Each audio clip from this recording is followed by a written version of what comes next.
Continuamos con las relaciones anatómicas de los riñones. Primero debemos señalar que los riñones presentan relaciones anatómicas comunes y no comunes.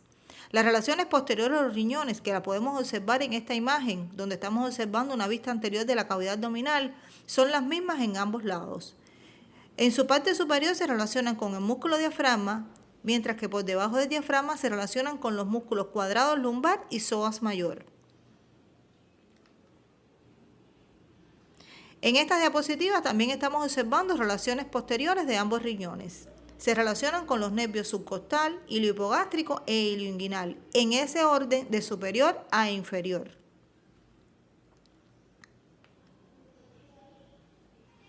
La relación con estos nervios es muy importante desde el punto de vista clínico, ya que la inflamación de los riñones trae consigo irritación de estas estructuras y como resultado un dolor irradiado a la zona de inervación cutánea de estos nervios.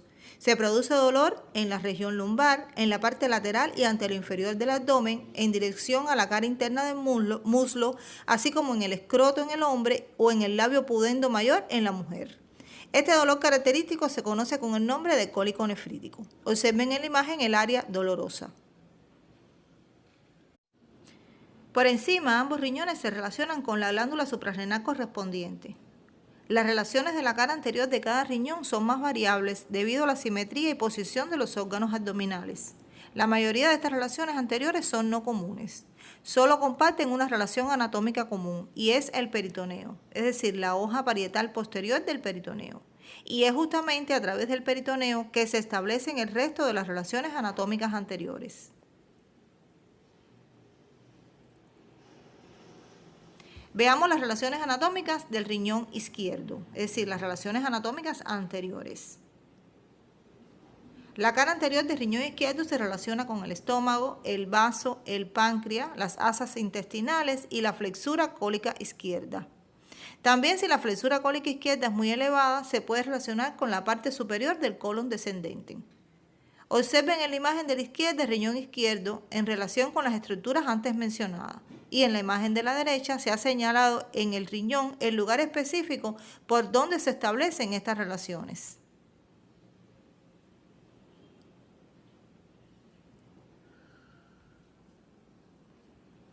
Vamos a ver a continuación el riñón derecho, es decir, las relaciones anatómicas anteriores del riñón derecho. La cara anterior del riñón derecho se relaciona con el lóbulo derecho del hígado, la flexura cólica derecha, el duodeno, específicamente la segunda posición o posición descendente del duodeno, y también en una pequeña área se relaciona con las asas intestinales. Observen que en la imagen de la izquierda se ha señalado en el riñón derecho el lugar específico por donde se establecen estas relaciones y en la imagen de la derecha el riñón derecho en relación con las estructuras antes mencionadas. Podemos observar en la imagen algunas de las relaciones anatómicas anteriores de ambos riñones. Observen en el lado derecho la relación del riñón derecho con el hígado, con la flexura cólica derecha, y en el lado izquierdo pues la relación con el estómago, el vaso y la flexura cólica izquierda.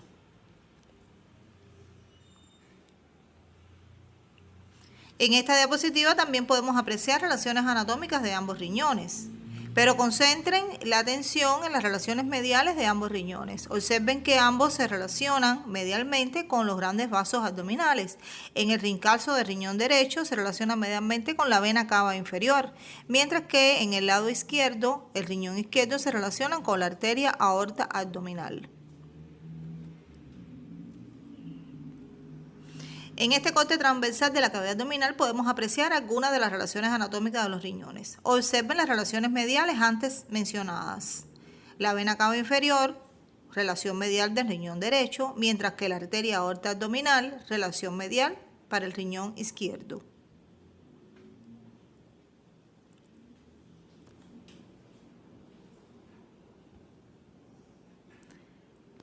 El extremo inferior del borde medial de cada riñón también se relaciona con el uréter de cada lado.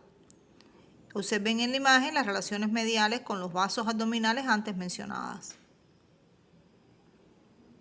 Todas estas relaciones de los riñones se establecen a través de sus envolturas. Estas son desde la más interna a la más externa, la cápsula fibrosa, la cápsula adiposa o grasa perirrenal y la fascia renal. La fascia renal es la envoltura más externa, La misma envuelve a los riñones y presenta una hoja anterior y otra posterior. Estas engloban a la glándula suprarrenal y se unen por encima de la misma. De igual manera se unen lateralmente. Sin embargo, medial e inferiormente se mantienen separadas. Medialmente las hojas anteriores y posteriores se continúan con las homólogas respectivamente. Entre la fascia renal y la cápsula fibrosa del riñón está la cápsula adiposa o grasa perirrenal. La cápsula fibrosa es la envoltura, como habíamos mencionado, más interna del riñón.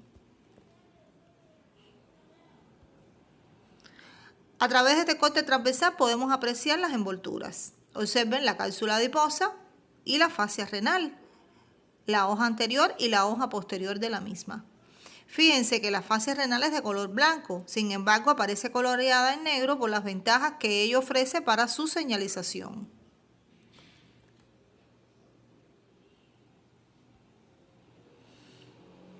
En este segmento aislado podemos apreciar la fascia renal e internamente a la misma la cápsula adiposa o grasa perirrenal.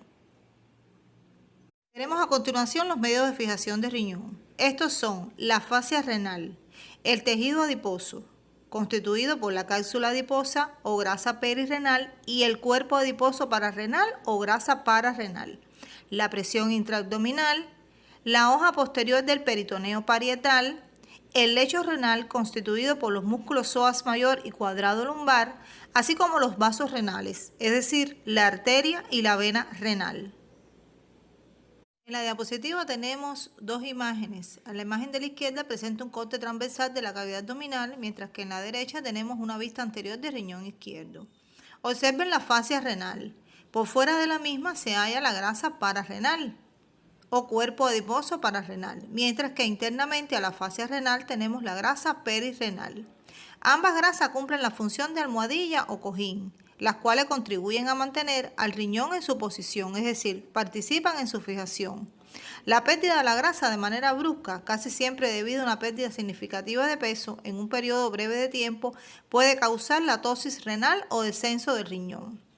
Además de la grasa perirrenal y pararrenal, existen otras formaciones, como vimos, que intervienen en la fijación de los riñones. La fascia renal, el peritoneo parietal posterior, el lecho muscular, los vasos renales y la presión intraabdominal. De estas formaciones, la más importante es la grasa, aunque otros autores consideran la presión intraabdominal como la más relevante. Hay que tener en cuenta que dos de las estructuras que forman parte de las envolturas del riñón, es decir, la cápsula adiposa o grasa perirrenal y la fascia renal, también se consideran medios de fijación del riñón. Mencionado anteriormente, el lecho muscular, constituido por los músculos cuadrado lumbar y psoas mayor, también constituyen medio de fijación del riñón, así como los vasos renales, los cuales son la vena y la arteria renal. Podemos observar estas estructuras en la diapositiva.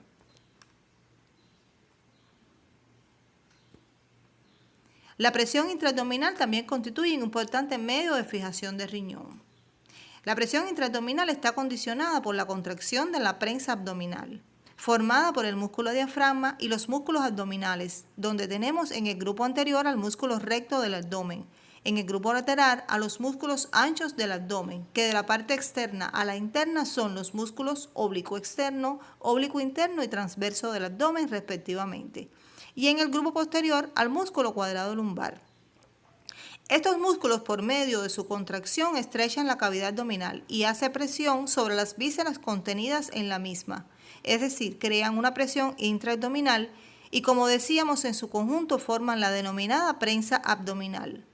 Por medio de la prensa abdominal se consigue expulsar al exterior el contenido de las vísceras contenidas en la cavidad abdominal, entre otras funciones, así como el mantenimiento de algunos órganos en la cavidad abdominal, aspecto al que nos estamos refiriendo en este caso, al decir que la presión intraabdominal es un medio de fijación de los riñones. Hasta aquí hemos estudiado las generalidades del aparato urinario. Vimos su concepto, funciones generales, así como los órganos componentes. También estudiamos el riñón y del mismo vimos su situación, configuración externa e interna, relaciones anatómicas, recordando que las relaciones anatómicas se dividen en comunes y no comunes. Y por último vimos sus envolturas y medios de fijación. Seguiremos con el estudio de los uréteres. Los mismos son dos conductos que forman parte de las vías urinarias extrarrenales y se extienden desde la pelvis renal hasta la vejiga urinaria. Podemos observarlo señalado en esta imagen. Cada uréter tiene una longitud de 27 a 30 centímetros y en ellos se describen dos porciones, como pueden observar en la imagen, la porción abdominal y la porción pélvica. Su límite es el paso por delante de los vasos ilíacos, que pueden ser por delante de los vasos ilíacos comunes o delante de los vasos ilíacos externos. Este límite coincide aproximadamente con la apertura superior de la pelvis, orificio que delimita la cavidad abdominal propiamente dicha de la cavidad pélvica. Los uréteres en su trayecto presentan 3 estrechamientos y 2 curvaturas, estas últimas descritas en un plano frontal. Los estrechamientos son 3. Presenta un estrechamiento superior que se sitúa en su inicio como continuación de la pelvis renal. Presenta un estrechamiento medio cuando pasa por delante de los vasos ilíacos y constituye el límite entre las dos porciones. Y presenta un estrechamiento inferior al atravesar la pared de la vejiga urinaria. Observen los estrechamientos señalados en las diapositivas. También presenta 2 curvaturas en el plano frontal, una en sentido medial en la porción abdominal y otra en sentido lateral en la porción pelviana. Continuamos con el estudio de las relaciones anatómicas de la porción abdominal del uréter. Las relaciones en esta porción pueden ser comunes y no comunes a ambos uréteres. Observen en la imagen una vista anterior de la cavidad abdominal. Miren cómo han sido retirados gran parte de los órganos presentes en la misma para poder observar los uréteres y cómo estos descienden por delante del músculo psoas mayor y por detrás del peritoneo, porque son órganos retroperitoneales. Por delante, ambos uréteres son cruzados por los vasos testiculares u ováricos, que son los vasos gonadales.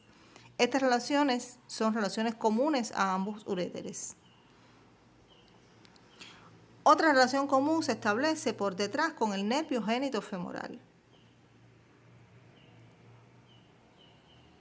Ahora, el uréter posee otras relaciones anatómicas que no son comunes a los dos. Veremos relaciones anatómicas anteriores que difieren en el lado derecho del lado izquierdo. En el lado derecho, el uréter se relaciona por delante con el duodeno y la raíz del mesenterio, mientras que el uréter izquierdo se relaciona con la raíz del mesocolon sigmoides.